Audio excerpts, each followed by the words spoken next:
هنتعلم كلمات إنجليزي شبه بعض بالظبط ولكن ليهم معاني مختلفة. على قد ما ده ممكن يكون أحيانا بيلخبط بعض الناس إن هم يلاقوا الكلمة اللي حافظينها وعارفين معناها يلاقوها في سياق تاني خالص وبمعنى تاني خالص، على قد ما أنا بشوف إن دي حاجة ممكن تساعدك بشكل كبير جدا إن أنت تحفظ كلمات إنجليزي كتير، لأنهم شبه بعض زي بعض بالظبط في الكتابة، وأحيانا كمان بيكون نطقهم هو بس معانيهم بتكون مختلفة. ففي حلقة النهاردة أنا جمعت لكم مجموعة كبيرة من الكلمات المتشابهة بمعانيها المختلفة كمان علشان الموضوع يكون سهل بالنسبة لكم.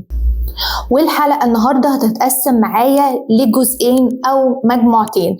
أول مجموعة في اللغة الإنجليزية اسمها homonymous اللي هي الكلمات اللي زي بعض بالظبط في السبيلينج يعني في الكتابة وفي النطق، بس بتكون معانيها مختلفة.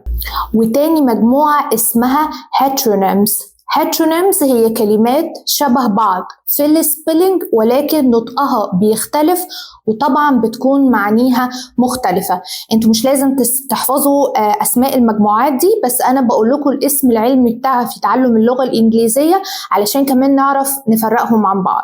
وتعالوا بينا نبدأ. وهنبدأ أول جزء في حلقة النهاردة وأول مجموعة اللي هم الهومونيمس، ونشوف كلمات مختلفة. وأول كلمة معايا وهي fair. لازم يكون معاك ورقة وقلم في حلقة النهاردة وبتسجل الحاجات دي ورايا علشان تقدر تحفظهم بسرعة جدا جدا من خلال مشاهدة الفيديو ويثبتوا كده معاك أكتر. وأول كلمة زي ما قلت لكم هي fair كnoun معناها معرض. For example, I love the book fair يعني أنا بحب معرض الكتاب. وfair as an adjective معناها عدل أو according to the rules يعني متماشي أو متوافق مع القواعد، فبنقول as an adjective أو كصفة fair يعني عدل. For example, I think it's fair for me to get promoted يعني أنا شايفة إنه من العدل إن أنا أترقى. بصوا هي نفس الكلمة بس زي ما قلت لكم استخدامها ومعناها مختلف تماما. كمان fair as an adjective ممكن تيجي بمعنى معقول. For example, 10 pounds is a fair price for this pen. يعني ايه؟ يعني 10 جنيه والله انا شايفة ان هو سعر معقول جدا للقلم ده. فكده احنا اتعلمنا 3 معاني لنفس الكلمة. الكلمة التانية معايا النهاردة وهي book. طبعا كلنا عارفين book as a noun اللي هو الكتاب. For example, my favorite book is Rich Dad Poor Dad يعني كتابي المفضل هو كتاب Rich Dad Poor Dad. طب ايه بقى هي المعاني التانية دعاء لكلمة book ممكن تيجي كverb معناها to reserve أو يحجز. For example, I will book a flight for tomorrow يعني أنا هحجز رحلة طيران لبكرة. تالت كلمة change كلنا عارفينها كverb اللي هي معناها ايه؟ perfect معناها يغير. For example, he changed a lot هو اتغير كتير. ايه بقى المعاني التانية اللي ممكن كمان نعرفها؟ change as a noun معناها الباقي أو الفكة. For example, I went to the supermarket and told the salesperson to keep the change. مشهور قوي التعبير ده. keep the change خلي الباقي علشانك، زي ما بنقول كده خلي الباقي علشانك. مثلا الحاجة سعرها 17 جنيه مثلا وانا اديت له 20 وقلت له keep the change يعني خلي الباقي علشانك. شفتوا الموضوع سهل وحلو جدا جدا ومفيد كمان، وهيحسسكم ان انتوا بتحفظوا كلمات انجليزي كتير في وقت قليل. رابع كلمة معايا النهاردة وهي ship as a noun كلنا برضو عارفينها اللي هي المركب الكبيرة. For example, Titanic is a famous ship. تايتانيك هي سفينة أو مركب كبيرة معروفة جدا. طيب ship كمان ممكن تيجي as a verb. معناها ايه بقى؟ معناها ان انت تبعت شحنة او ترسل بضاعة. For example, the shop shipped the goods yesterday for example يعني المحل شحن البضاعة امبارح. goods اللي هي البضاعة. واخر كلمة معايا في اول مجموعة وهي date كلنا عارفينها as a noun اللي هو تاريخ اليوم. day of the month. What is the date today؟ ايه هو تاريخ اليوم؟ كلنا عارفينها كده اللي هي معنى التاريخ. date كمان ممكن تيجي كverb. to date someone يعني ان انت تكون معاه في علاقة عاطفية او علاقة رومانسية، ده verb معناها to date.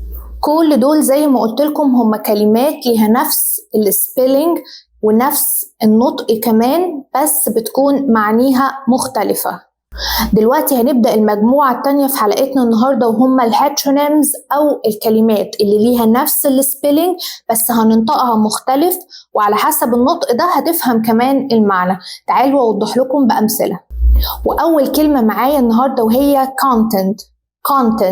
content as a noun. هتركز على أول جزء من الكلمة نفسها اللي هي con اللي هو السيلبل الأولاني. content as a noun معناها محتوى. For example, my content on my channel is English teaching. يعني محتواي أنا على قناتي English vlog طبعا هو تعليم الإنجليزي. لكن لو غيرنا النطق وقلنا content قول ورايا content، هتركز على الجزء التاني، هتضغط عليه اكتر كده، تحس زي ما بنقول في العربي في شدة كده شوية. content as an adjective معناها to be وان انت تكون happy او satisfied، يعني ان انت تكون سعيد وراضي، فانت content. For example, I'm content that I'm making videos on YouTube. I'm content that I'm making videos on YouTube. يعني أنا سعيدة إن أنا بعمل فيديوز على اليوتيوب. شفتوا بقى الفرق في المجموعة دي؟ الكلمات بتتكتب بنفس الطريقة بس طريقة نطقها نفسه هو اللي بيختلف، وبالتالي المعنى كمان بيختلف. تاني كلمة وهي object ده noun معناها شيء يعني object. For example, organize your objects يعني رتب الأشياء بتاعتك أو الحاجات بتاعتك. لكن لو قلنا object بصوا الفرق في النطق. object دي كده verb معناها يعترض. For example, he objects a lot during the meeting. يعني هو بيعترض كتير جدا أثناء الاجتماع. تالت كلمة في حلقة النهاردة وهي suspect اللي هو المشتبه بيه. suspect هتكونوا مركزين على حرف اليو. sus كده. suspect اللي هو المشتبه بيه. For example, the police arrested him because they think that he is the suspect.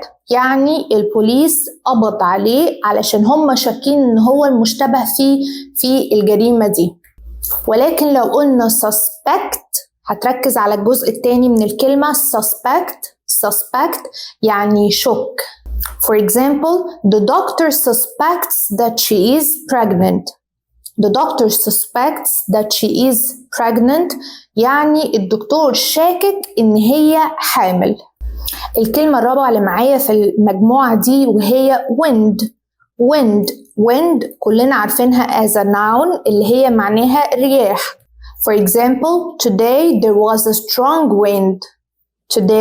was a strong wind معناها النهاردة كان فيه رياح قوية. لكن كverb هنقول wind. بصوا pronunciation اختلف ازاي، النطق اختلف ازاي. wind ده verb معناه يلف. For example, the teacher is winding the chairs in the class.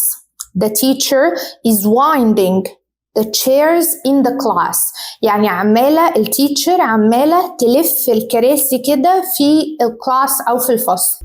وآخر كلمة معايا النهاردة وهي live كلنا عارفينها verb بمعنى يعيش. For example, I live in Cairo. أنا عايشة في القاهرة. لكن لو قلنا live دي adjective معناها مباشر. For example, this program is live يعني هل البرنامج ده live ولا recorded، يعني متسجل من قبل كده ولا هو مباشر ولا ايه بالظبط. شفتوا بقى الفرق في الكلمات بسيط ازاي؟ احيانا الكلمات تختلف في النطق وتختلف في المعنى، واحيانا كمان الكلمات تختلف فقط في المعنى بنفس النطق ونفس الكتابة وكل حاجة. لو عجبكم فكرة الفيديو ده يا ريت تكتبوا لي دلوقتي حالا في الكومنتس، وهقول لكم كلمات تانية كتير في الانجليش هي شبه بعض وتحفظكم كده، تحسوا انتوا حفظتوا كلمات كتير وقدرتوا تعملوا براكتس اكتر معايا للغة الانجليزية. بليز شاركوني رأيكم دلوقتي حالا في الكومنتس، ودايما كمان هستنى اقتراحاتكم لأي فيديوهات حابين تشوفوها عندي على القناة. ما تنساش لايك دلوقتي حالا للفيديو، لو لسه ما اشتركتش معايا في قناتي انجلش فلوج فاشترك دلوقتي حالا وفعلوا الجرس كمان، واشوفكم على كل خير في فيديو جديد وحلقة جديدة. باي باي.